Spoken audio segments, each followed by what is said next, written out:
visa office. So guys, ito na yung visa or malaking double bed.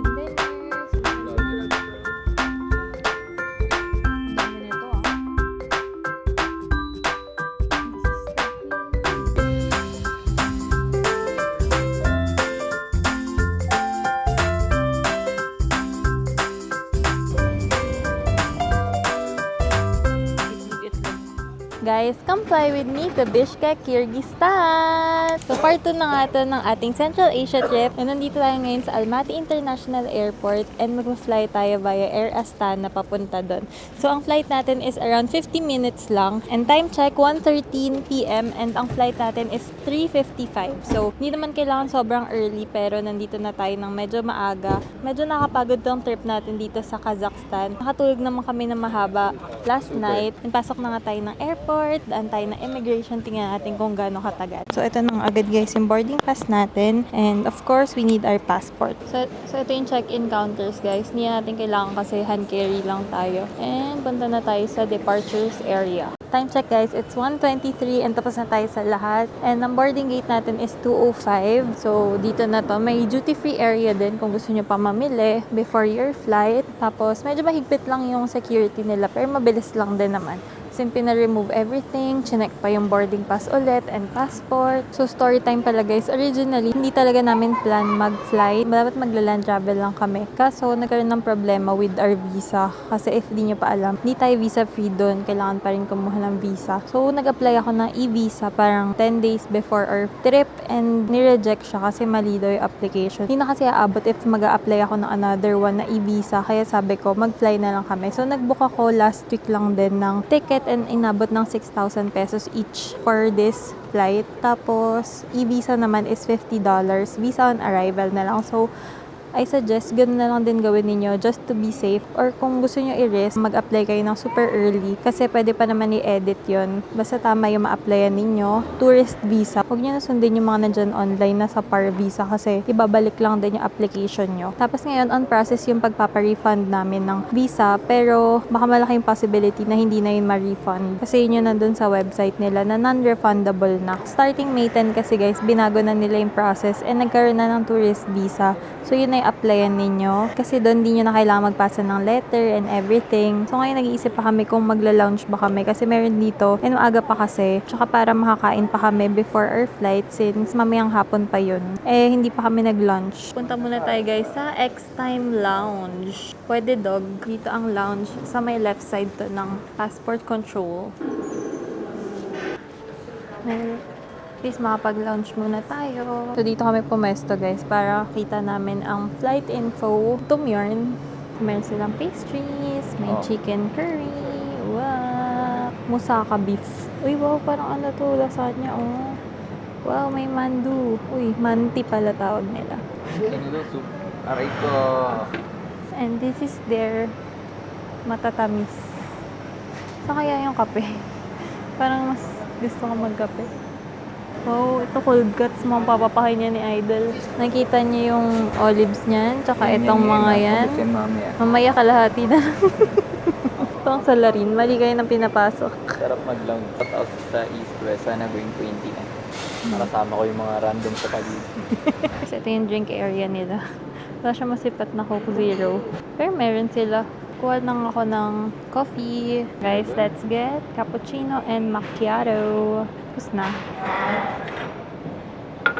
Next. Macchiato naman sa kanya.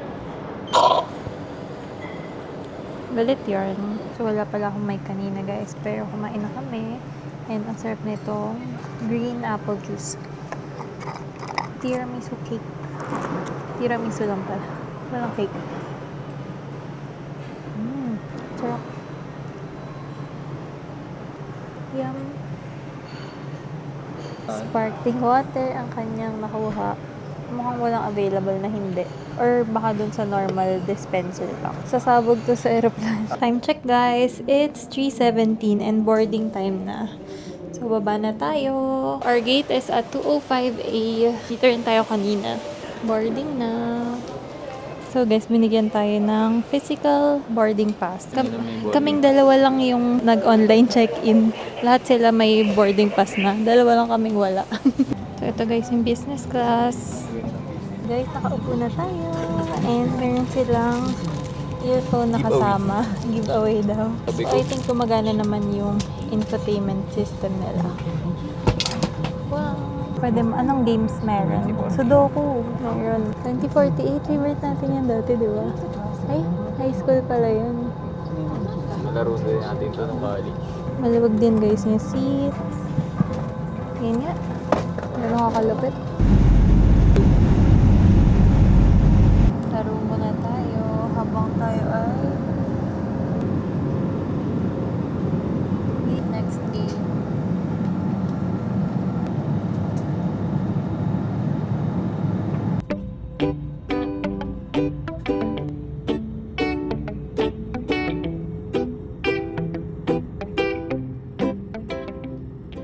We're here na. Out of 4.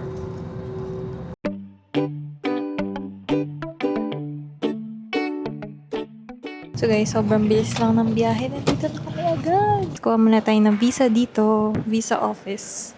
Fill out muna tayo ng form. Bilisan natin. Pag ganyan mahaba daw pila, dapat bilisan. Kailangan natin bilisan kasi marami tayong kalaban. So, para mabilis. So guys, ang payment dito is via card. Card only. Visa, Mastercard ang payment. Daming kasabay guys. Yeah, Kaya bilisan nyo magsulat. So kami yung first in line kasi sobrang bilis ko magsulat kahit pangit. So guys, eto na yung visa. Sobrang bilis lang if mauna kayo sa line. So success na kami. Success na. Hindi na rejected. Hindi pwedeng i-reject. So pumasok ako ulit guys and pumunta ako sa money changer. Dito ito sa departures area. And yan, meron din dito ng ATM and iba pang mga stuff. Tapos ito, nagpapalit ako from dollar or USD to Kyrgyzstan som. So, ginagawa guys yung airport nila kaya medyo magulo. Wala kayo access dun sa departures area. So, enter kayo ulit.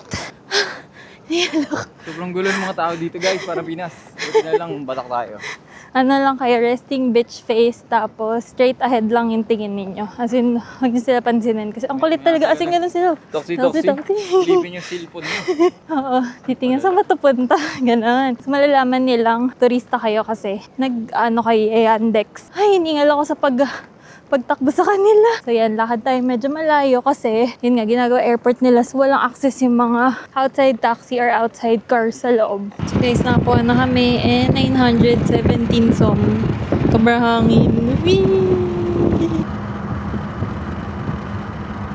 40 minutes yung biyahe natin guys. Medyo malayo yung city center sa airport.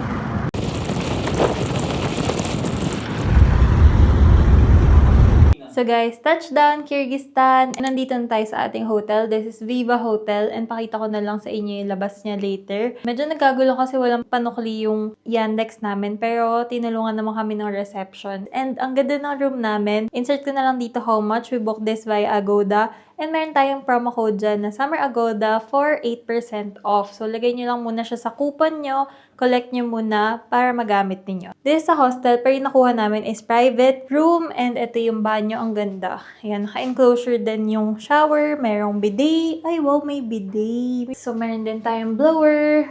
Ayan, maganda yung ano nila guys. PR. And then, meron din tayong ref. So, lalagay ko na yung mga juice ko dito. Sampayan din, ang ganda. Ganda ng, tapos, ito naman yung bed. Ayan.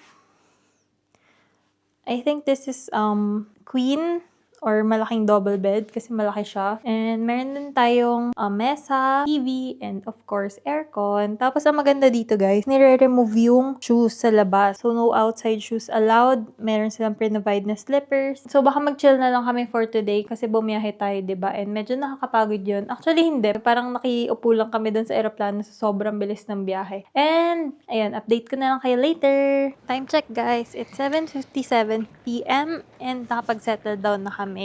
Grabe na, sobrang liwanag pa dito and hindi pa nagsiset yung sun. Ayan, hanap tayo ng kakainan for dinner. Very light lang kasi busog pa naman kami. Ayan, sobrang liwanag pa. Picture siya kasi. Ngayon lang yata kami umabot dito sa labas ng maliwanag. Lagi kami nasa tour. Guys, what sorcery is this? Ang daming tao. Tapos may pulis pa doon. Ay, lumatakbo.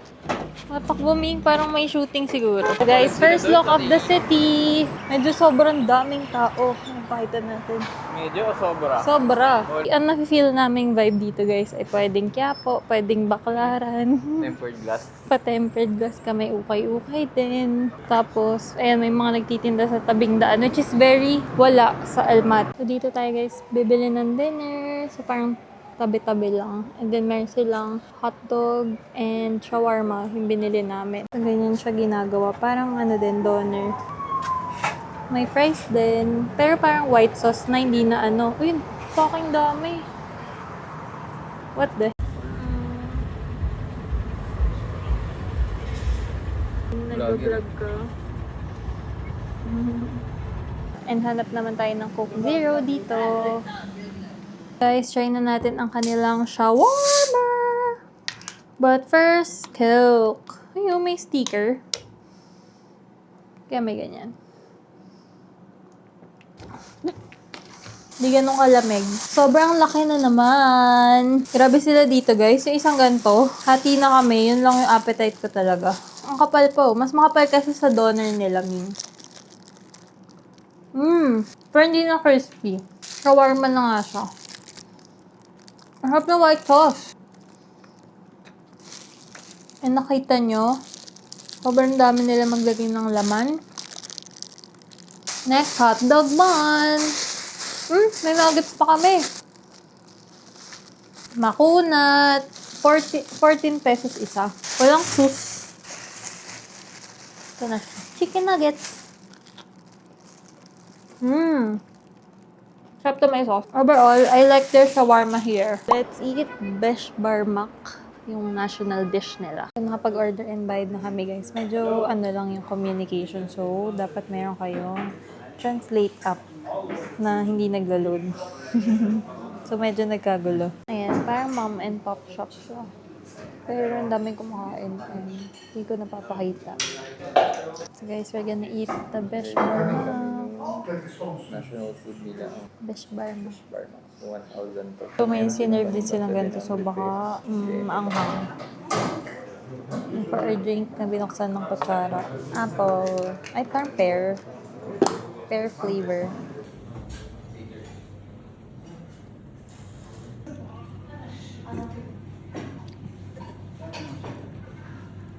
Sobrang horse meat nila dito.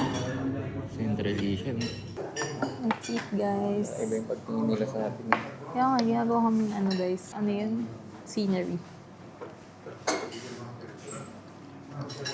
Ang dami nito, ah. Parang pasta nga yung sa ilalim. Parang molo. Molo.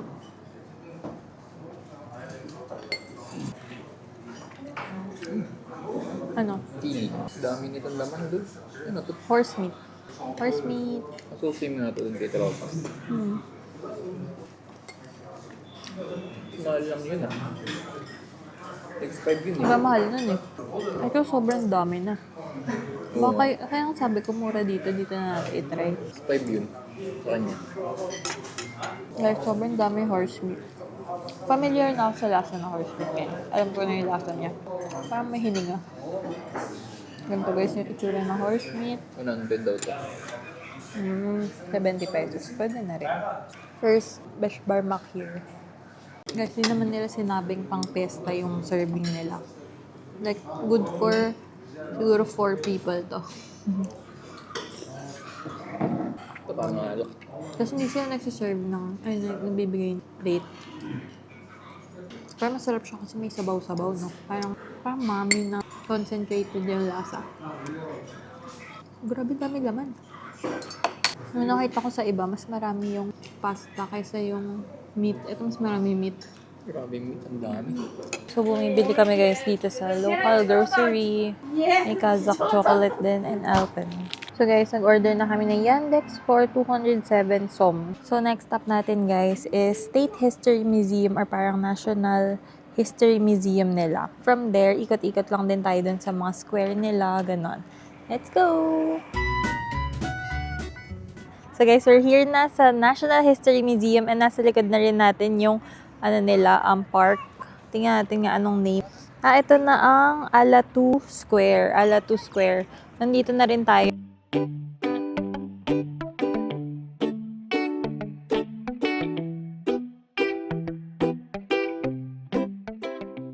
And let's go inside. Dito yata may bayad. 200 som yata. Hindi ko sure. Check natin. So, let's go inside na. Guys, it's closed. So, balik na lang tayo tomorrow. Aray.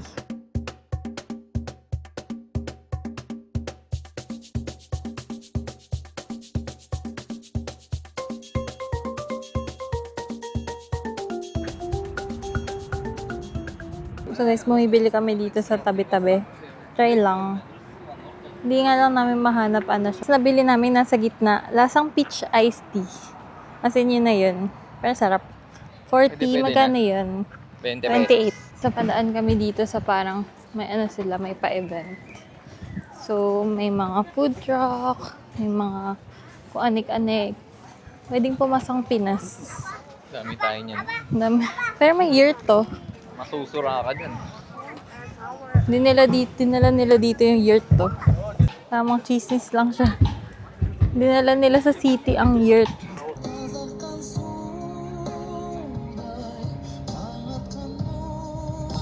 Sakit yan.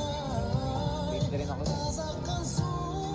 Dito guys, mayroong first water pavilion sa likod namin and ginawa na siyang cafe ngayon. So, pwede kayo dito tumambay. Ayan, may mga seats sila dyan sa labas. Tapos, may tugtugan ka pa. Nice, diba? Iwan na siyang cafe. Guys, pasok tayo sa yurt. Mukhang dito may ganap. Kasi mapasok sila eh.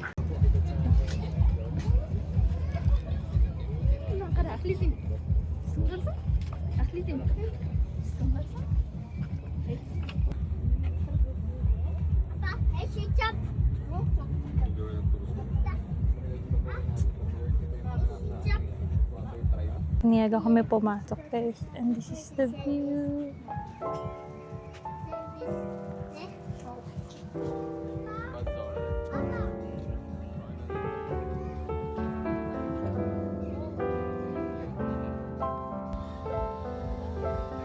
Go video.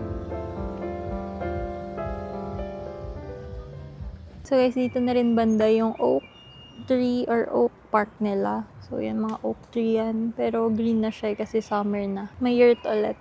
So guys, we're here na sa Victory Monument. So, meron din silang eternal flame. May babae dyan. Research pa natin ang ano nito. Pero parang ano sila dito, nabigyan sila ng independence. So, meron din ditong ganyan. Ito itsura. Sobrang lawak. Tapos next stop natin is yung Grand Mosque. Nandun banda. Yan, mas malapit na kuha guys. Victory! So here's a closer look. Eternal flame din sila dito guys. So guys, next stop ang kanilang Grand Mosque. Sobrang laki. Try natin kung makapasok tayo kasi Edil Adha today. So dito sa labas medyo chaotic. So, sana makapasok tayo.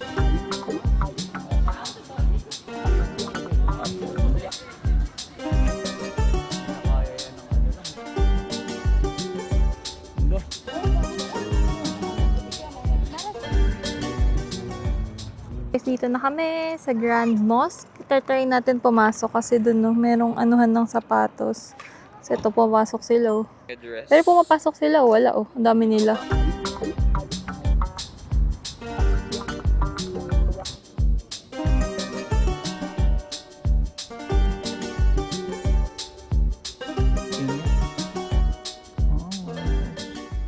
So guys, meron sila ditong pinapahiram na outfit para makapag-type tayo. At makapag-picture tayo dito sa mosque nilang maganda. Tahimik eh, sobra. So guys, try natin pumasok. Mag-remove lang ng shoes.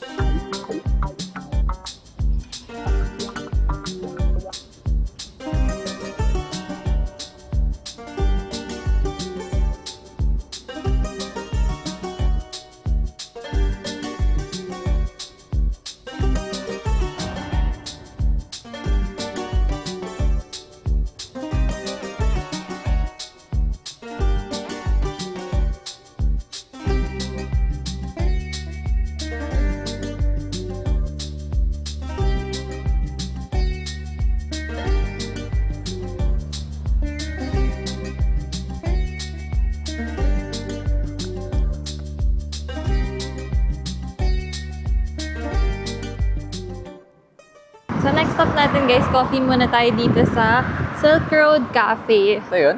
Oo. So, few minutes walk lang siya. Super lapit lang. 200 meters away dun sa entrance ng mosque. Init yarn. Init guys. So guys, sarado yung kanina. So, dito na lang tayo sa may tabi ng mosque. 1619 specialty coffee. 1459. Nice yung cafe nila guys. Kabilang tao dito sa side na to. Pero, card only sila. So, hindi nabawasan ng cash. So, after nito, Osh Bazaar kami. Baka mag-bus lang kami papunta doon. Kasi meron na dito yung malapit. Ayos pa ba hair ko?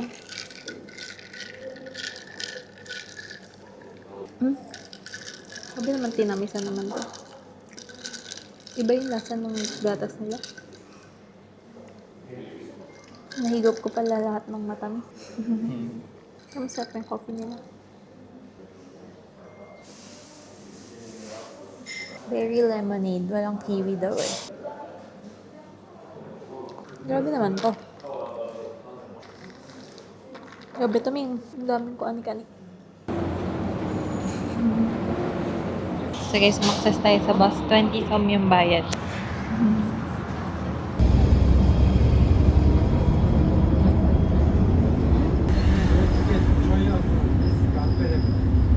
So guys, bus number 40 yung sinakyan namin.